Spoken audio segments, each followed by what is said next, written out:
అపోస్తుల గురించి మనం గమనిస్తే విశ్వసించిన వారందరూ కూడా ఐక్యతగా ఉన్నారని బైబిల్లో మనం చూస్తాం. విశ్వసించిన వారందరూ కూడా ఎలాగ ఉన్నారంట? అపోస్తుల కార్యములలో మనం చూసినప్పుడు అపోస్తుల కార్యములు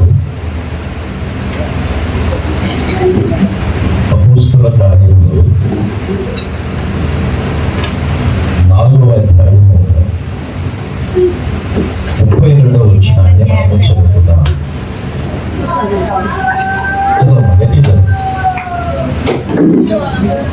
విశ్వసించిన వారందరూ బాగా గమనించాలి. ఇక్కడ ఎవరంత వీళ్ళు? విశ్వసించిన వారందరూ. ఎవరు విశ్వసించిన వారందరూ? యేసు ప్రభు దేవుడని విశ్వసించిన వారందరూ. మరణాన్ని జయించి మృత్యుం చేయడే తిరిగి లేచినాడని విశ్వసించిన వారందరూ. యేసయ్యే దేవుడని నమ్మినా వినపలేదా?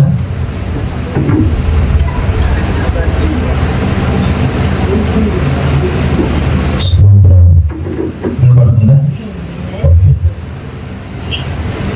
దేవుడికి మహిమ కలుగుగాక. హల్లెలూయా, హల్లెలూయా, హల్లెలూయా. ఈ బాక్స్ పనిచేస్తుందా? వినపడుతుందా బాక్స్?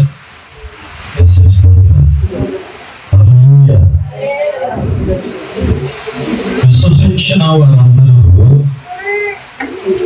ఎలాగున్నారంటే వారందరూ ఏక హృదయము.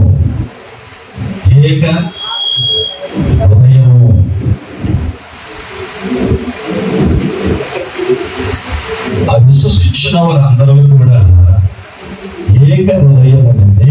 రెండవది ఏముందంట? ఏక ఆత్మ కలిగి ఉంది. స్తోత్రం చెప్పండి. రెండు చూస్తున్నాం. యేసు ప్రభు నమ్మిన వారందరిలో, విశ్వసించిన వారందరిలో ఒకటి ఏక హృదయం ఉంది, రెండవది ఏక ఆత్మ. సంఘము అనేది, కుటుంబము అనేది అది దేవుడు అనుగ్రహించిన ఒక ఇల్లు, దేవుడు అనుగ్రహించిన ఒక ఆశీర్వాదం. కుటుంబం అనేది, సంఘము అనేది, భార్య భర్త పిల్లలు అనేది దేవుని విశ్వసించిన వారందరికీ దేవుడు ఇచ్చిన ఒక సహవాసం. ఈ సహవాసం అనేది దేవుడు ఎవరు ఎదురు చూస్తున్నాడాగా తనను ఎందరైతే విశ్వసించారో, తనను ఎందరైతే నమ్మారో, ఆ నమ్మిన వారందరి జీవితాల్లో దేవుడు చూస్తూ ఉన్నది ఏంటంటే ఐక్యత. ఏం కావాలని కోరుకుంటున్నాడంటే దేవుడు ఐక్యత. చాలా మంది ఆశీర్వాదం కావాలా, డబ్బు కావాలా, మంచి శుభభోగాలు కావాలా, మంచి ఆస్తి కావాలా, ఇవన్నీ శరీరానుసారముగా జీవించేవారు కోరుకుంటూ ఉంటారు. పాస్టర్ గారు డబ్బు లేకపోతే మనం ఏం చేయగలం మనం అనుకోవచ్చు. అది కూడా అవసరమే. అయితే డబ్బు ఉన్నా, ఐశ్వర్యం ఉన్నా, ఆ కుటుంబంలో లేక ఆ సంఘంలో ఐక్యత లేకపోతే ఏమీ ప్రయోజనం ఉండదు. ఐక్యత అనేది ఎప్పుడైతే ఒక కుటుంబంలో ఉంటుందో ఆ కుటుంబంలోనికి సాతానుడు ప్రవేశించలేదు, అపవాదికుడు ప్రవేశించలేడు, పాపము ప్రవేశించలేదు, సాతానుగా అసలు చోటు ఉండదు.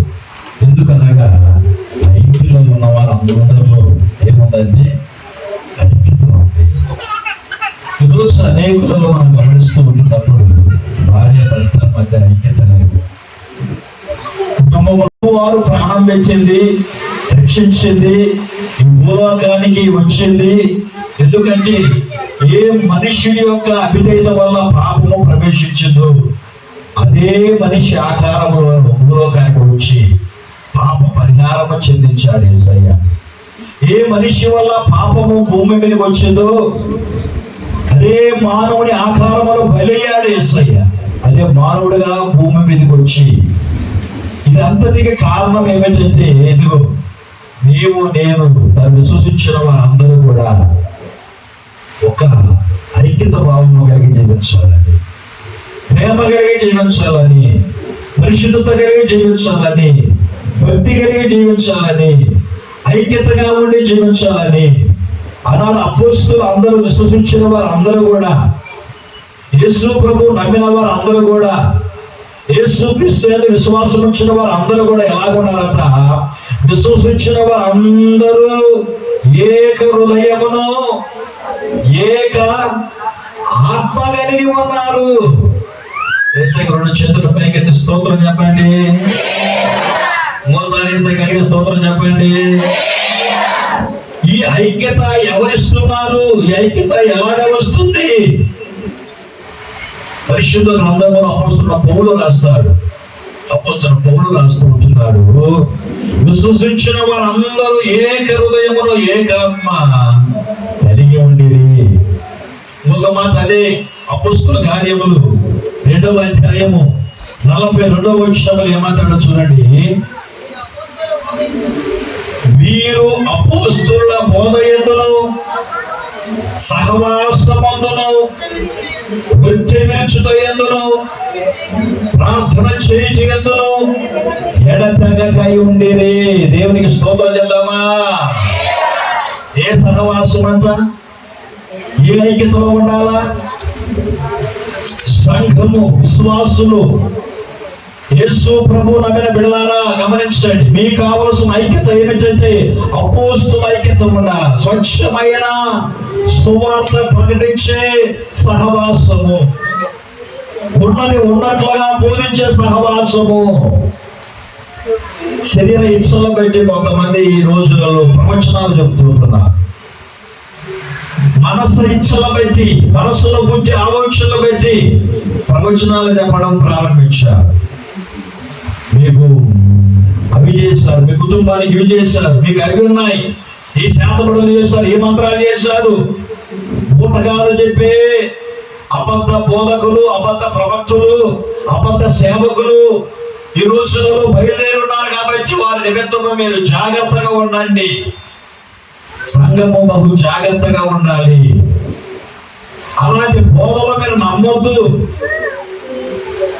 అలాంటి బోధలు మీరు నమ్మొద్దు. చింతకాయలు మంత్రాలకి చింతకాయలు రాలుతాయా? మంత్రాలకి చింతకాయలు రాలుతాయా? రాలుతాయా? చింతకాయలు రాకపోతే నీ తల రాలితే, నీ తల ఊడిపోతే ఏం జరగదు. యేసయ్యకు స్తోత్రం చెప్పాలా? ఒకసారి గట్టిగా స్తోత్రం చెప్పాలా? మంత్రాలకు చింతకాయలు రాకపోతే కనీసం నీ ఊరిలో పులి ఏమంటుందండి, పులిపిల్ల ఏమంటారు భయపడుతున్నా కూడా పులిపిల్లగా మంత్రాలకు పులిపిల్ల కూడా రావు. మరి ప్రాణాలకు రాగలది, ప్రాణాలా కాపాడగలదు. ఏది ఏం చేయలేదు. వాటి విశ్వాసం వచ్చొద్దు. ఈ సహవాసం దేవునితోనే ఉండాలి. యేసయ్యకు స్తోత్రం చెప్పాలా? యేసయ్యతో మనం ఉంటే, ప్రభువుతో మనం ఉంటే మనం ఏం చేయదు. అందుకే పౌలు అంటారు కదా, నా మట్టుకైతే బ్రతుకుట క్రీస్తే. దాన్ని ప్రభువుగా తీసేసుకో. యేసయ్యకు స్తోత్రం చెప్పాలా? ఈ భూలోకంలో మనం జీవించేది, మన జీవితము, మనము, మన శరీరము పాపాని కొరకు కాదు, త్రాగుడు కొరకు కాదు, శరీర ఇచ్చల కొరకు కాదు, శరీర ఇచ్చలు తీర్చుకోవటానికి కాదు ఈ దేహాన్ని దేవుడు నీకు ఇచ్చింది. శరీర కోరికలు తీర్చుకోవటానికి కాదు ఈ దేహము దేవుడు నీకు ఇచ్చింది. ఈ శరీరముతో పాపం చేయటానికి కాదు దేవుడు నీకు శరీరాన్ని ఇచ్చింది. ఈ శరీరాన్ని దేవుడు నీకు ఇచ్చింది ఎందుకంటే ఆయన నివసించు ఆలయముగా ఉండాలని. స్తోత్రం చెప్పు. చర్చి పైన ఉన్నారు, ఒకసారి చూడాలి, మరోసారి దేవుడు అందరికీ చెప్పు. ఈ దేహాన్ని దేవుడు ఎందుకు ఇచ్చింది? శరీర కోరికలు తీర్చుకోవటానికి కాదు. ఈ శరీరాన్ని దేవుడు ఎందుకు ఇచ్చింది అంటే శరీర కోరికల నిమిత్తము కాదు. ఈ దేహాన్ని దేవునికి ఇచ్చింది దేని కొరకంటే, ఇదిగో నిన్ను సృష్టించిన సృష్టికర్త అయిన దేవుడు నీలో ఉండటానికి ఈ దేహాన్ని ప్రభు నిర్మించాడు. స్తోత్రం చెప్పాలి అందరూ. ఒకసారి గట్టిగా స్తోత్రం చెప్పాలా. కొరింథీయులకు రాసిన పత్రిక చూడ మాట, మొదటి కొరింథీయులకు రాసిన పత్రిక 6వ అధ్యాయము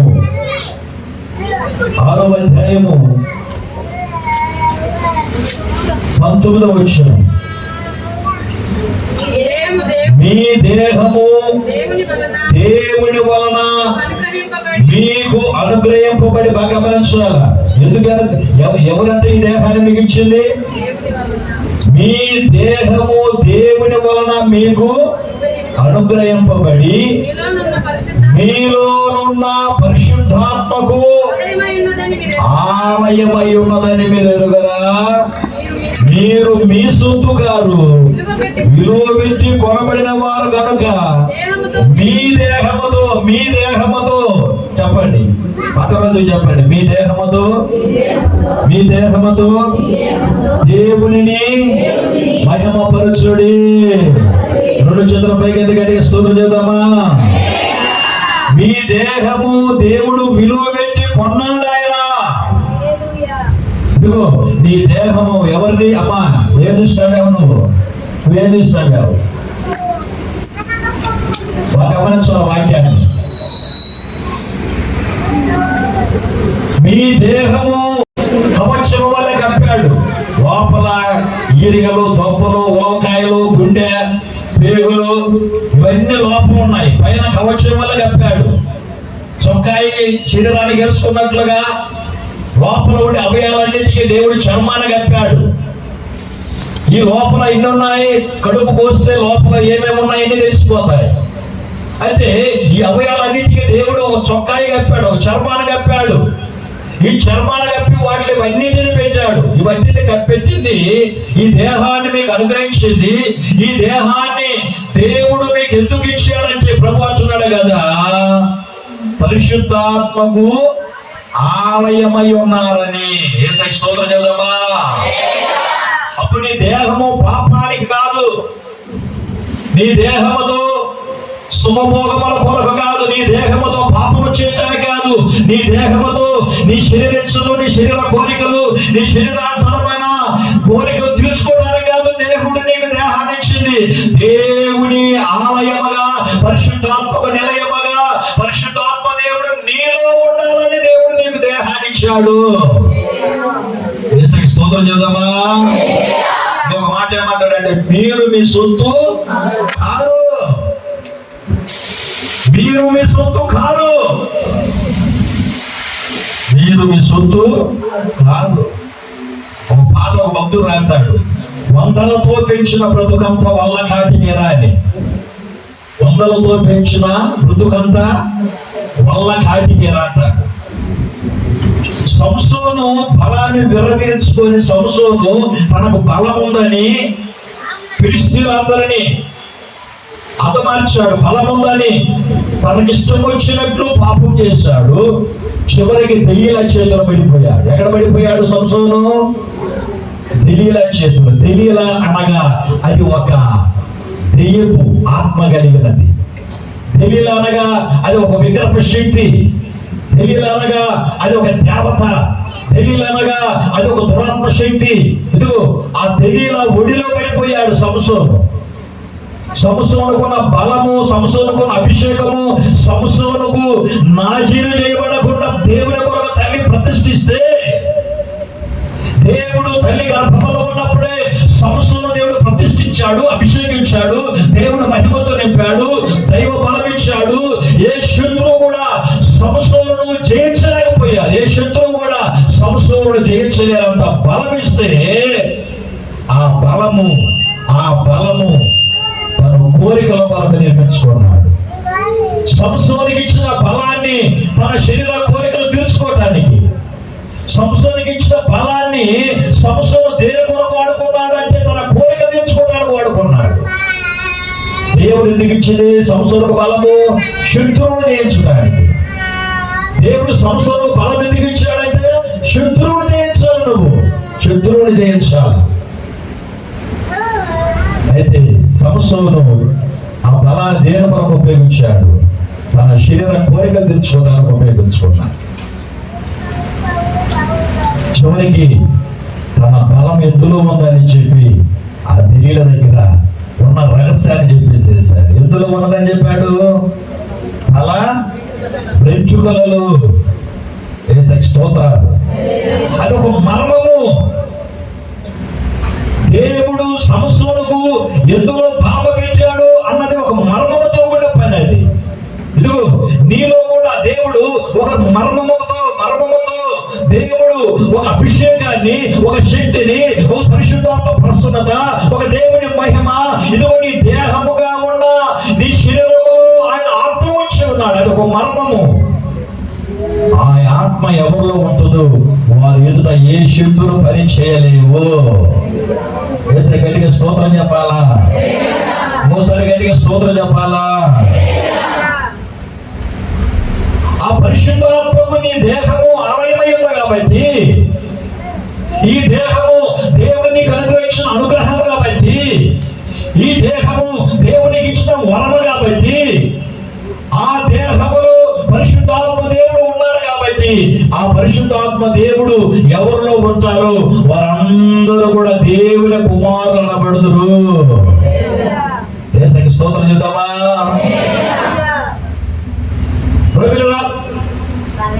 పరిశుద్ధ గ్రంథంలో తెలియచేయబడుతుంటుంది. చూడండి, రోమి రాసిన పత్రిక 8వ అధ్యాయము, రోమి రాసిన పత్రిక 8వ అధ్యాయము 14వ వచనం. దేవుని ఆత్మ చేత ఎందరూ నడిపబడుదురు. ఏ ఆత్మ చేత నడిపింపబడాలంట? దేవుని ఆత్మశక్తి చేత, దురాత్మ శక్తి చేత కాదు. శరీరము రెచ్చగొచ్చిన విధంగా శరీర ఇచ్చలు తీర్చుకోవటానికి, శరీర కోరిక తీర్చుకోవటానికి నీ మనస్సులో వచ్చిన ఆలోచనతో కాకుండా దేవుని ఆత్మ చేత ఎందరూ నడిపింపబడుదురు వారందరూ దేవుని కుమారులయ్యుందురు. చేతులెత్తి గట్టిగా స్తోత్రం చెప్పాలా? పాట పాడతారు, నడిపిస్తాడు. పాట మాత్రమే పాడతారు కానీ నడిచేదంతా ఈ ఇష్టానుసారంగా నడుస్తారు. వీరి ఇష్టానుసారాన్ని పరివర్తిస్తారు. వీరి ఇష్టానుసారమైన చోట్లకు వెళ్ళిపోతా ఉంటారు. వీరి ఇష్టం వచ్చినట్లు పాపం చేస్తూ, వీరు ఇష్టం వచ్చినట్లు జీవిస్తూ, వీరి ఇష్టం వచ్చినట్లు కార్యాలు చేస్తూ ఉంటుంటారు. వీరందరూ దేవుని కుమారులని పిలవబడరు. వారు దేవుని పిల్లలని పిలవబడరు. ఇదిగో ఇక్కడ దేవుని వాక్యం ఏం చెప్పబడుతుంది? దేవుని ఆత్మ చేత ఎందరూ నడిపింపబడుదురు వారందరూ దేవుని కుమారులై ఉందరు. మరి నువ్వు ఏ ఆత్మ చేత నడిపించబడుతుంటున్నావు? ఆత్మ ద్వారా నడిపించబడుతుంటున్నావా? నీ కార్యాలు పరిశుద్ధాత్మ దేవుడు ప్రేరేపిస్తూ చేస్తున్నావా? నువ్వు ప్రార్థించిన, వాక్యము చదివిన, పాటలు పాడిన, వాద్యాలు వాయించిన, దేవుని సేవ చేసిన, పరిచయం చేసిన, ఇదిగో పరిశుద్ధాత్మ దేవుడు నీలో ఉన్నాడా? ఉంటే ఆయన చిత్తానుసారంగా నడుస్తున్నావా? అలాగే నడవగలిగినట్లయితే నువ్వు దేవుని బిడ్డవే. యేసయ్య స్తోత్రాలు. హల్లెలూయా. అయితే సంసోను దేవుని ఆత్మ చేత నడిపించబడుతున్న సంసోను ఇప్పుడు ఎక్కడ పడిపోయి ఉన్నాడు తెలియదా? ఒడిలో ఉన్నాడు. అది దేవుని చిత్తమా?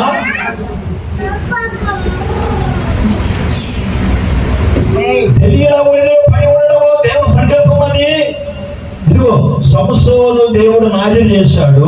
అయితే సంసోను తన స్వబుద్ధి మీద ఆధారపడ్డాడు, తన కోరికల మీద ఆధారపడ్డాడు. తన కోరికలు తీర్చుకోవటానికి, తన శరీర ఇచ్చలు తీర్చుకోవటానికి, తన శరీరముతో పాపము చేయటానికి, తన శరీరములో శరీర ఇచ్చలు తీర్చుకోవటానికి అతను ప్రేరేపించబడిన వాడై ఎక్కడ పోయి పడుకుని ఉన్నాడంట? దిలీలా ఊరిలో పడుకుని ఉన్నాడు. ఈరోజు నువ్వు ఎక్కడ ఉంటున్నావు? నువ్వు ఉండే చోటు ఎలాంటిది? నీ స్నేహం ఎవరితో? నీ సహవాసం ఎవరితో? నీ ఐక్యత ఎవరితో? నీవు మాట్లాడే సంభాషణ ఎవరితో? నువ్వు సహవాసం చేసేది ఎవరితో చేస్తున్నావు? నీ సహవాసం నీ సహవాసం ఎవరితో ఉందో ఒకసారి ఆలోచించు. ఎవరితో సహవాసం చేస్తున్నావు? మంచి పిల్లలతో సహవాసం చేస్తే మంచి తెలుసుకుంటావు. మంచి వారితో సహవాసం చేస్తే, పరిశుద్ధులతో సహవాసం చేస్తే, దేవుని బిడ్డలతో సహవాసం చేస్తే, దేవుని సేవకులతో సహవాసం చేస్తే, సంఘముతో సహవాసం చేస్తే, యేసయ్యతో సహవాసం చేస్తే యేసయ్యలో ఉండే లక్షణాలే మనలో ఉంటాయి. యేసయ్య స్తోత్రాలు. హల్లెలూయా, హల్లెలూయా, హల్లెలూయా. అది అంటాడు, సంఘములకు వెలుపటి వారి ఎడల, సంఘానికి వెలుపటి వారి ఎడల జ్ఞానము కలిగి నడుచుకోండి. సంఘానికి వెలుపటి వారి ఎడల ఎలా నడుచుకోవాలంట? జ్ఞానము కలిగి. యేసయ్య స్తోత్రం చేద్దామా? చూడండి, కొలస్సీయులకు రాసిన పత్రిక 4వ అధ్యాయము, కొలస్సీయులకు రాసిన పత్రిక 4వ అధ్యాయము 5వ వచనం రాయబడుతుంటుంది దేవుని మాట. ఓ సంఘమా, సమయమును పోనివ్వక. కొలస్సీయులకు రాసిన పత్రిక 4వ అధ్యాయము 5వ వచనము, సమయమును పోనివ్వక. ఇదిగో దేవుని మాట గమనించండి. సంఘమా, విశ్వసించిన వారందరులారా, యేసు ప్రభు నమ్మిన వారులారా, యేసు ప్రభు బిడ్డలారా, దేవుని కుమారులు కుమార్తెలారా, సంఘమును దేవుడు ప్రేమిస్తూ మాట్లాడుతుంటున్నాడు. సమయమును పోనివ్వగా సద్వినియోగము చేసుకోవచ్చు. సంఘమునకు వెలుపటి వారి ఎడల జ్ఞానము కలిగి నడుచుకోండి. స్తోత్రం చెప్పరే. ఎవరున్నారు వెలుపట? సంఘానికి వెలుపట ఎవరున్నారు చెప్పాలా? సంఘానికి బయట ఎవరున్నారు? సంఘం బయట ఎవరున్నారు? మందిరం బయట ఎవరున్నారు? లోకం ఉంది, లోకస్తులు ఉన్నారు, అనిజనులు ఉన్నారు, అవిశ్వాసులు ఉన్నారు, వక్ర జనాంగం ఉన్నారు, మూర్ఖులు ఉన్నారు, బుద్ధిహీనులు, ఇదిగో దేవుని ఎరగని వారు అనేకులు భూలోకములో ఉన్నారు. ఇదిగో నువ్వు సంఘములో ఉన్నావు. నువ్వు ఎక్కడున్నావు? నువ్వు సంఘములో ఉన్నావు. నువ్వు మందిరంలో ఉన్నావు. నువ్వు దేవుని పాదాల దగ్గర ఉన్నావు. నువ్వు దేవుని కుమారుడుగా, దేవుని కుమార్తెగా ఉన్నావు. నువ్వు దేవుని సన్నిధానములో ఉన్నావు. నువ్వు దేవునితో సహవాసము కలిగి ఉన్నావు. కాబట్టి సంఘమునకు వెలుపటి వారి ఎడల ఎలా ఉండాలి? నీవు ఇదిగో నీ మాట, నీ పాట, నీ నడక, నీ ప్రవర్తన, ఇదిగో నీ డ్రెస్సు, నీ లక్షణాలు, నీ అలంకరణ, నీ మాటలు, నీ మాట తీరు, ఇవన్నీ సంఘమునకు వెలుపటి వారి ఎలా ఉండాలా? జ్ఞానం కలిగి ఉండాలి. యేసయ్య స్తోత్రం చెప్పాలా? యేసయ్య ఏమన్నా తెలుసా? మీరు లోకానికి చెప్పండి, మీరు అందరూ లోకానికి ఏమై ఉన్నాము? వెలుగై ఉన్నారు. మీరు లోకానికి వెలుగుగా ఉన్నారు. కాబట్టి లోకములో ఉన్నారు. కాబట్టి లోకములను వెలుగుగా ఉండాలి, కానీ లోకస్తులతో కలిసిపోకూడదు. సంఘానికి వెలుపటి వారి ఎలా ఉండాలా? నీ మాట అంటే భయపడాలా? వెలుపటి ఉన్నవా? నువ్వంటే భయపడాలా? నువ్వంటే పాపము చేసే ప్రతి పురుషుడైనా స్త్రీ అయినా భయపడాలా నిన్ను చూస్తే. యేసయ్య స్తోత్రం చెప్పాలా? హల్లెలూయా. పరిహాసం చేసే వారితో పరిహాసం చేస్తుంది, వ్యభిచారం చేసే వారితో వ్యభిచారం చేస్తుంది, త్రాగుడుతో ఉండే వారితో త్రాగుడు చేస్తుంది, సిగరెట్ తాగిన వారితో సిగరెట్ తాగినవి, బూతులు మాట్లాడే వారితో కలిసి బూతులు మాట్లాడితేవి, ఈ లోకానుసరణ అలంకారం చేసే వారితో కూడా కలిసి వారితో కూడా అలంకారం చేసుకుంటేవి, ఈ లోకస్తులతో కూడా నువ్వు కలిసి జీవిస్తే ఇక సంఘమునకు వెలుపటి వారి ఎడల నీకు సంఘానికి కూడా తేడా ఏమిటి? నీకు సంఘానికి లోకస్తులకి నీకు తేడా ఏముంది? ఏమి డిఫరెన్స్ ఉంది? ఏమి ప్రత్యేకత ఉంది నీలో? ఇక సంఘమునకు వెలుపటి వారి ఎడల, సంఘములో ఉన్న బిడ్డలు దేవుని కుమారులు అనబడేవారు, దేవుని కుమార్తెలు అనబడేవారు, పరిశుద్ధాత్మతో దేవుని శక్తి చేత, దేవుని ఆత్మ చేత ఎందరూ నడిపించబడుతున్నారు. వారందరూ దేవుని కుమారులు, దేవుని కుమార్తెలు అయినారు. కాబట్టి సంఘమునకు వెలుపటి వారి ఎడల జ్ఞానము కలిగి నడుచుకోండి. యేసయ్య స్తోత్రం. హల్లెలూయా, హల్లెలూయా, హల్లెలూయా. ఈ సంఘము దేవుని స్వరత నుంచి సంపాదించబడిన ఈ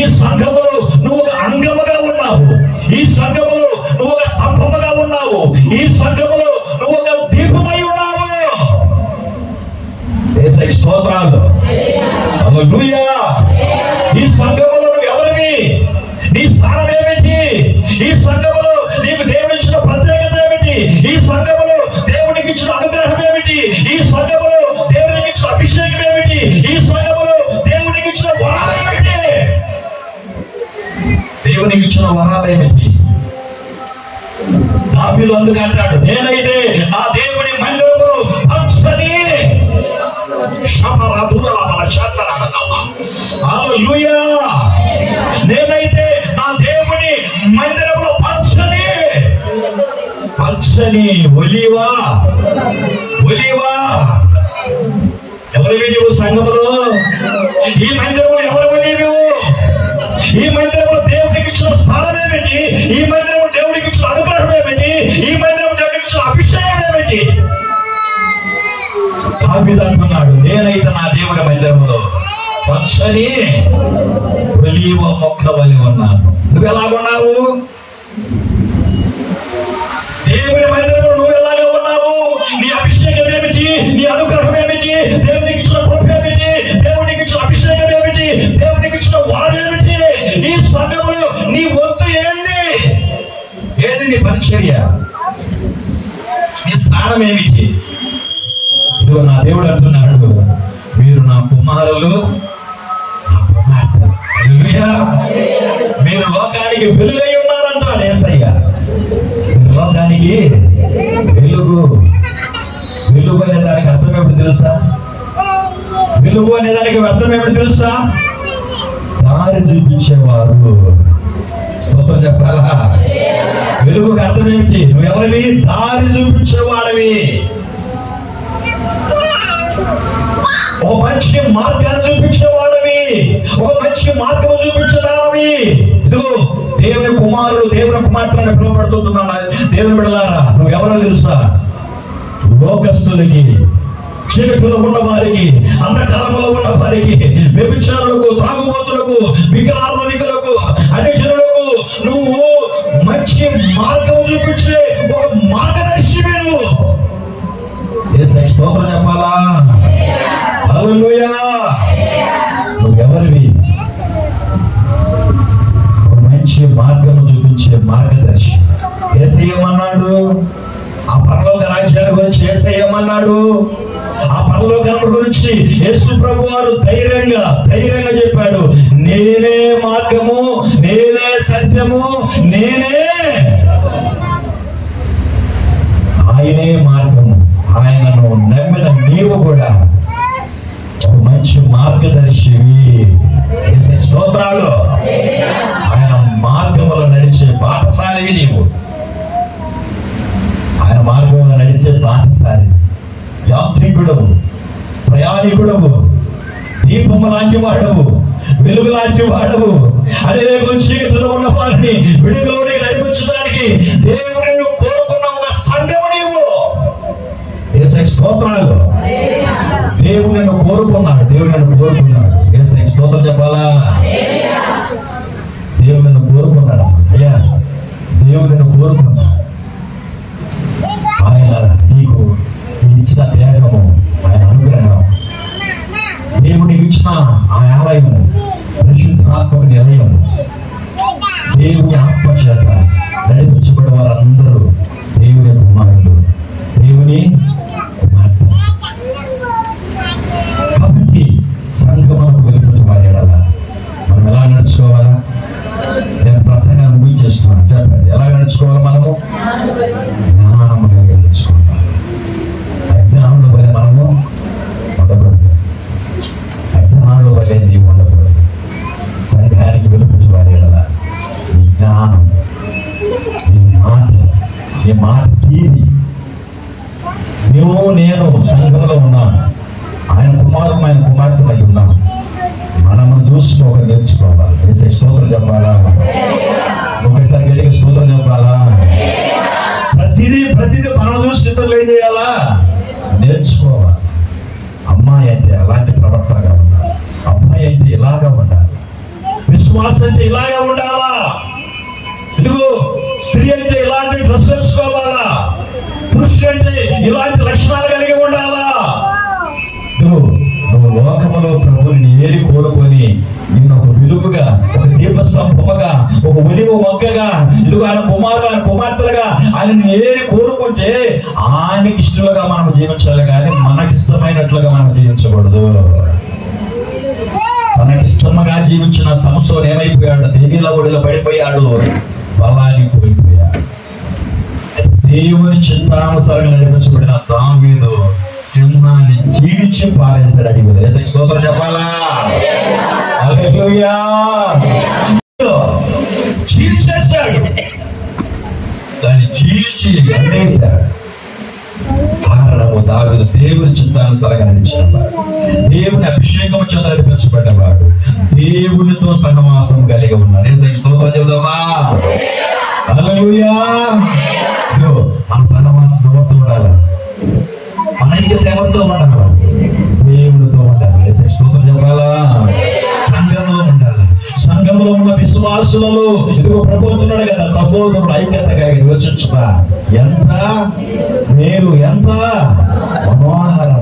ఐక్యత, ప్రేమ, ఒకరి పట్ల ఒకరికి ఐక్యత, ఒకరి పట్ల ఒకరికి ప్రేమ, ఒకరి పాపములు ఒకరు క్షమించుకొని, ఒకరి కొరకు ఒకరు విజ్ఞాపన చేసుకుంటూ, ఒకరినొకరు పురుకొలుపుకుంటూ, ఒకరిని బలపరుచుకుంటూ, ఒకరిని ఒకరు హెచ్చరించుకుంటూ, ఒకరిని ప్రభు సత్యములను నడిపించుకుంటూ, అందరము కూడా ఒకే తండ్రి కుమార్తెలు ఉన్నాం కాబట్టి ఆయన రాజ్యానికి మనం అందరం వారసులముగాక. ఎందరైతే దేవుని ఆత్మచేతనే దుఃఖపరచబడలో చూడండి, ఆ రోమి రాసిన పత్రిక 8వ అధ్యాయము, ఆ రోమి రాసిన పత్రిక 8వ అధ్యాయము 16వ వచనం. మనము దేవుని పిల్లలమని ఆత్మ తానే మన ఆత్మతో కూడా సాక్ష్యమిచ్చుచున్నాము. మనము పిల్లలమైతే వారసులము. దేవునికి స్తోత్రం చెప్పాలా? మనము దేవుని పిల్లలమైతే దేవుడితో పాటు మనం ఏమై ఉన్నామంట? వారసులం. యేసయ్యకు ఉన్నానికి అంతటికి మనం ఏమై ఉన్నాము? వారసులం. ఎందువల్ల? ఆయన పిల్లలమయ్యాం కాబట్టి, ఆయన కుమారులు, ఆయన కుమార్తెలు అయ్యాము కాబట్టి మనము పిల్లలమైతే వారసులము, అనగా దేవుని వారసులము. క్రీస్తుతో కూడా మహిమ పొందుటకు ఆయనతో శ్రమ పడిన క్రీస్తుతోటి వారసులము అవుతాం. యేసయ్యకి స్తోత్రం చెప్తామా? పాట కూడా పాడతాం కదా, దేవుని వారసులం. ఎవరి వారసులు మనము? ఎవరి సొత్తు మనము? పౌలు అంటాడు, మీరు మీ సొత్తు కాదు, ఆయన పిలువెత్తి మన దేవుని వారసులు. ఆయన పిల్లలమైతే, ఆయన కుమార్తెలమైతే, ఆయన ఆత్మహత్య నడిపించబడే వారందరూ కూడా ఆయన వారసులు అయి ఉన్నారు. ఆయన వారసులు. ఆయన ఎవరైనా సర్వ సంపదల చెప్పాల. ఆయన ఎవరంటే ఆయన సర్వ సంపదల గని. ఆయన దగ్గరే ఉంది బంగారు, ఆయన దగ్గరే ఉంది వైద్యుర్యాలు, ఆయన దగ్గరే ఉంది ఎండి, ఆయన దగ్గరే ఉన్నాయి వచనాలు, అన్ని ఆయనలో గుప్తమై ఉన్నవి. యేసయ్య స్తోత్రం చెప్పాలా? ఆయనలో ఉన్నాయి అన్ని, బంగారు, వెండి, వచనాలు, వైద్యుర్యాలు అన్ని ఆయనలో ఉన్నాయి. ఆయనలో గుప్తమై ఉన్నాయంట, ఆయనలో గుప్తమై ఉన్నాయంట. అప్పుడు ఆయన బిడ్డలమైతే, ఆయన కుమారులు, ఆయన కుమార్తెలమైతే, ఆయనకు కలిగి ఉన్న వాటి అన్నిటికీ మనమే వారసులము. స్తోత్రం చెప్పాలా? ఎల్ఐసి బిల్డింగ్ ఎవరిది? ఎల్ఐసి బిల్డింగ్ ఎవరిది? అమ్మాయిని సంపాదించిన వేల కోట్లు ఎవరి? ఇదిగో యేసయ్య ఏమన్నది తెలుసా? బంగారు వీధులలో పాట కూడా పాడతాం కదా, ప్రియ యేసు రాజును నేను చూచిన చాలు, అది మాత్రమే నాయనతో ఉంటే చాలు. ప్రియ యేసు రాజును నేను చూచిన చాలు, అది మాత్రమే నాయనతో ఉంటే చాలు.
దేవుని ఆత్మచేత నడిపించబడుతున్నాము.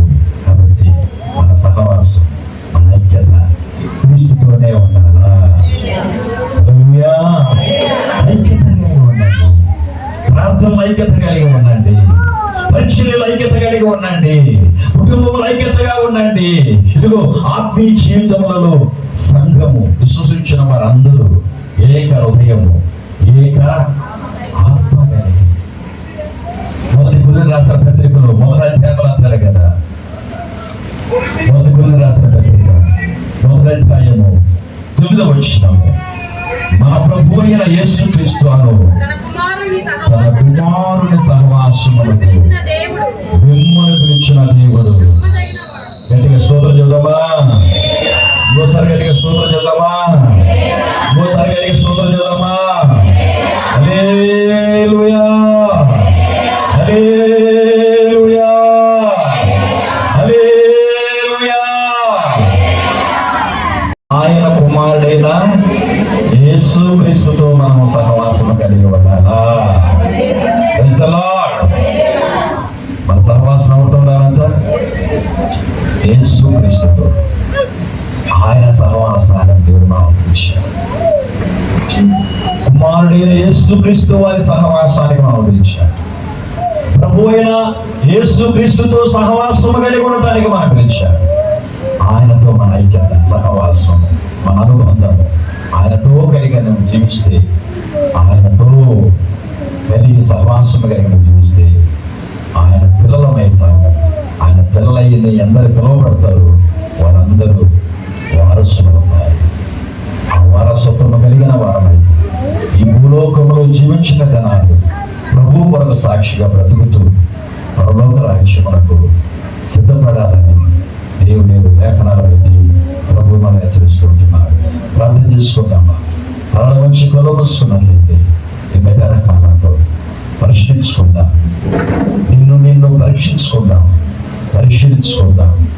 ప్రభు అడుగుతున్న ప్రతి ప్రశ్నకు, ప్రభు హెచ్చరిస్తున్న ప్రతి మాటకు, ఇదిగో నీ సహవాసం ఎవరితో, నీ ఐక్యత ఎవరితో, నీ ఐక్యత ఎవరితో కొంచెం నీ శరీరము, నీ దేహము,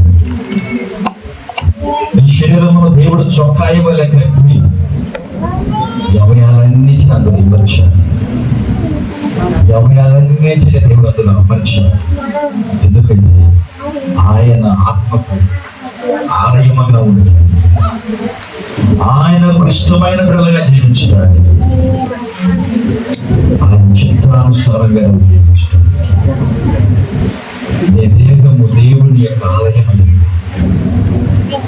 అది మీ సొత్తు కాదు, అది మీ సొత్తు కాదు.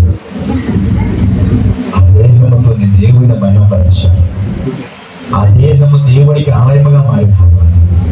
ఆ దేహముతో దేవుని మహిమపరచుచున్నప్పుడు దేవుని ఆత్మ నీలోనికి ప్రవేశించి నేను సర్వసత్యములను నడిపించబడుతుంది. ఎందరూ దేవుని ఆత్మచేత నడిపించబడతారు వారందరూ దేవుని కుమారుడు, దేవుని కుమార్తెలను పిలువబడతారు. ఎందరైతే దేవుని ఆత్మచేత నడిపించబడుతుంటున్నారు దేవుని కుమారుడు, దేవుని కుమార్తె తన కోరికలతో ప్రకారం, తన మనస్సుకు నచ్చినట్లుగా నడుచుకున్నారు. సంస్థలు దేవుల చేతులు పడిపోయారు. దేవుల ఒడిలో పతనమైపోయాడు. తన సమృద్ధి తన శరీర కోరికలు తీర్చుకోవటానికి, తన శరీరముల కొరకు, తన శరీర కోరికలు, తన శరీర ఇచ్చలు తీర్చుకోవడానికి తన మనస్సుకు వచ్చినట్లు జీవించిన ఇదిగో సంవత్సరాలు దేవుల చేతులు పడి అభిషేకాన్ని కోల్పోయాడు. దేవుడు నిన్ను అంటున్నాడు, సంఘములకు వెలుపుచువారి ఎడలా జ్ఞానముగా నడుచుకోండి. సంఘములు ఎవరు తెలుసా?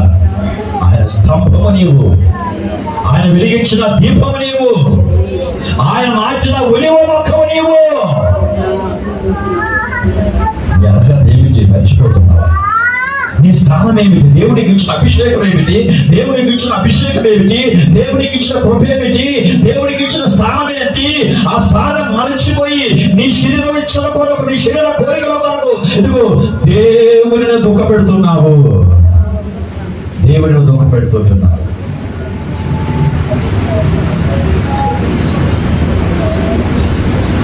దేవునికి ఇష్టమైన బిడ్డగా, దేవునికి ఇష్టమైన కుమార్తెగా నీ స్థానాన్ని గమనించి, నీ అంతస్తు గమనించి, నీ యొక్క అర్హతను గమనించి, నీ యొక్క దేవుడిచ్చిన అభిషేకాన్ని గమనించి, దేవునికి ఇచ్చిన తలాంతులు గమనించి, దేవునికి ఇచ్చిన వరాలు గమనించి, దేవునికి ఇచ్చిన కృపను గ్రహించి, ఇదిగో ఆ కృపను జ్ఞాపకం చేసుకొని ఆయన కుమార్తెలుగా దేవుడు నాచిన ఒలివ మొక్క వలె, దేవుడు వెలిగించిన దీపం వలె, దేవుడు ఎలుగున్న స్తంభం వలె ప్రభు కొరకు నిలబడి ఆయనతో సహవాసం కలిగి అపోస్తుల బోధలోను విశ్వసించిన వారందరూ ఏక హృదయము ఏక ఆత్మ కలిగి జీవించినట్లుగా నువ్వు జీవించినవా? ఇదిగో నీవు నిత్య రాజ్యములో ప్రభుతో కూడా యేసయ్యతో కూడా ఆయన ఉండు స్థలములు ఈ సంఘం ఉంటుంది. ఈ సంఘం ఉంటుంది. హల్లెలూయా. నేను ఉండు స్థలములు మీరు ఉండులాగున నేను వెళ్ళి మీ కొరకు స్థలము సిద్ధపరుచుతున్నాను అన్నాడు ఆయన.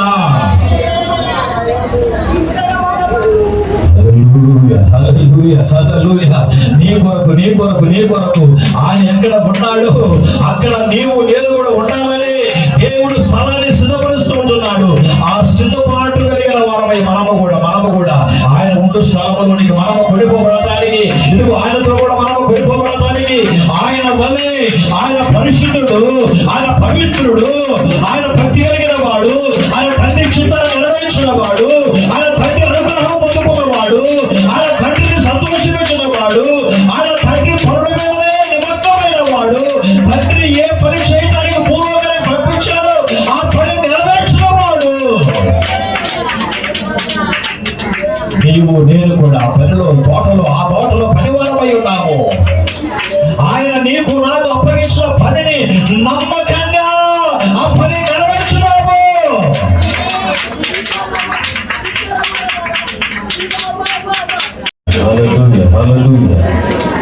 దేవానికి వందనాలు, స్తోత్రం. సమర్పించుకోండి, దేవుని డెడికేషన్ చేసుకో, దేవునికి ఈ రోజున సమర్పించుకో. నీ స్థానం ఏమిటో, దేవునికి ఇచ్చిన అర్హత ఏమిటో, దేవునికి ఇచ్చిన స్థానం ఏమిటి, దేవునికి ఇచ్చిన వరం ఏమిటి, దేవునికి ఇచ్చిన అభిషేకం ఏమిటి, దేవునికి ఇచ్చిన తలాంతులు ఏమిటి. ఇదిగో ఆ 10 తలాంతులు కలిగిన వాడు నమ్మకమైన వాడని చెబుతావాడు.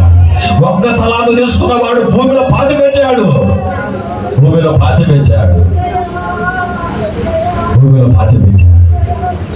ప్రభు రాకడ సమీపించాడు. ప్రభు త్వరగా రాబోతున్నాడు. ఒక రోజు ప్రశ్న వేస్తాడు దేవుడు, నీకు ఇచ్చిన తలాంతులు నువ్వేం చేశావు? నీకు ఇచ్చిన తలాంతులతో నువ్వేం చేశావు? ఆ ఒక్క తలాంతు తీసుకున్నవాడు భూమిలో పాతి పెట్టినట్లుగా నువ్వు పాతి పెట్టావా? 5 తలాంతులు తీసుకొని 10 తలాంతులు సంపాదించిన వాడి వలె నమ్మకమైన మంచి దాసుడు అని చెప్పి పిలువబడతావా? హల్లెలూయా, హల్లెలూయా, హల్లెలూయా.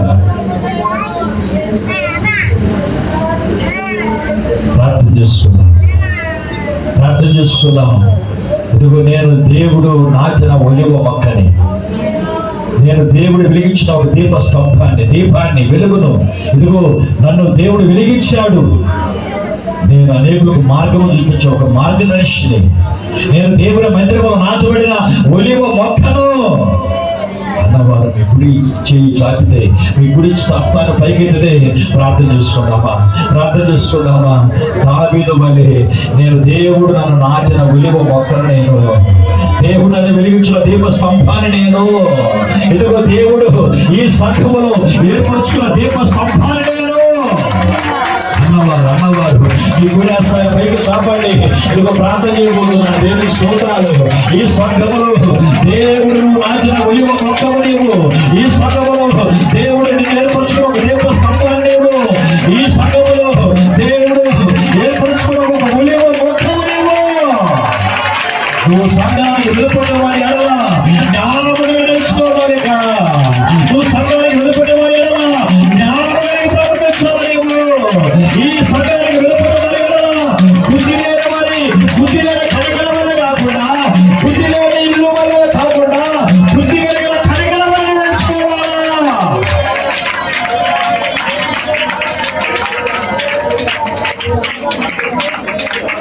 బుద్ధి కలిగిన కనికలను నడుచుకోవాలి. హల్లెలూయా, హల్లెలూయా, హల్లెలూయా.